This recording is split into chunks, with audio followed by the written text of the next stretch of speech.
Most people think you need a high-end laptop and a complex terminal to see what is happening on a mobile device, but they are wrong.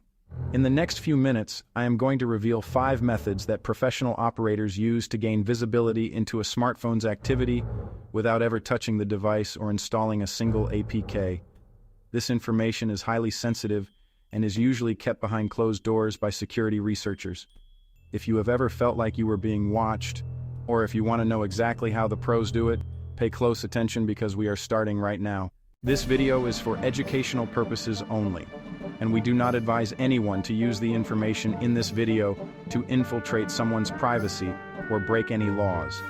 The goal is to show you the vulnerabilities so you can better protect yourself. Before we dive into the first method, do not forget that if you need more resources and help, you should check the pinned comment or video description for details. Now let's get into it. Method number 1 is the cloud synchronization protocol. Every modern smartphone, whether it is running on iOS or Android, is constantly backing up data to the cloud. What most users do not realize is that if a person has the credentials to the primary cloud account, they essentially have a mirror of the entire phone. This includes real-time photo uploads, contact lists, and even precise GPS locations. You are not installing software on the phone. You are simply accessing the server where the phone is already sending its most private data. It is a massive security loophole that is hidden in plain sight. Are you currently using two-factor authentication on your cloud accounts?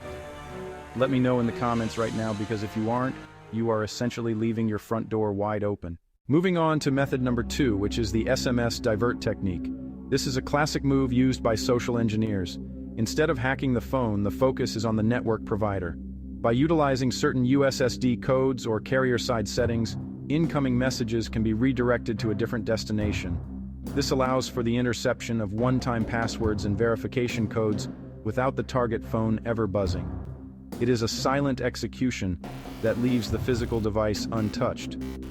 If you are finding this breakdown useful, make sure to hit that like button and subscribe to Fastest Fix for more high-level insights into mobile security. Method number 3 involves the use of virtual monitoring consoles.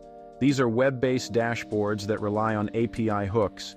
By leveraging the existing communication protocols built into modern operating systems, these consoles can pull logs of calls and browser history. The beauty of this method, from a technical perspective, is that there is no footprint on the target device. The data is pulled from the synchronized backups rather than the hardware itself. It is a masterclass in data retrieval that bypasses traditional security software entirely. Method number 4 is the Wi-Fi packet sniffing strategy. When a phone connects to a public or compromised Wi-Fi network, it begins broadcasting data packets. Anyone sitting on the same network with a basic packet analyzer can see the traffic moving back and forth. This does not require an app on the target phone. It only requires the phone to be active on the network. From unencrypted login credentials to the specific apps being opened, the air around the device becomes a stream of information. This is why you must be extremely careful with where you connect. Share this video with a friend who always uses free public Wi-Fi. You might just save their data from being intercepted. Finally, method number 5 is the Bluetooth handshake vulnerability. Many people leave their Bluetooth on 24/7. This creates a constant beacon that can be picked up by specialized hardware within a 30-foot radius.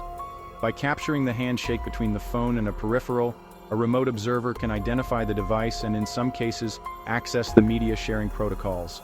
Again, no software is installed. The device's own convenience is used against it. We have covered 5 powerful ways that mobile devices can be monitored through existing vulnerabilities and cloud architecture. Protecting yourself starts with understanding how these shadows operate. Make sure you check that pinned comment for those extra resources I mentioned earlier. What do you think is the biggest security risk for smartphones today? Drop your thoughts in the comments below. Thanks for watching Fastest Fix, and stay secure.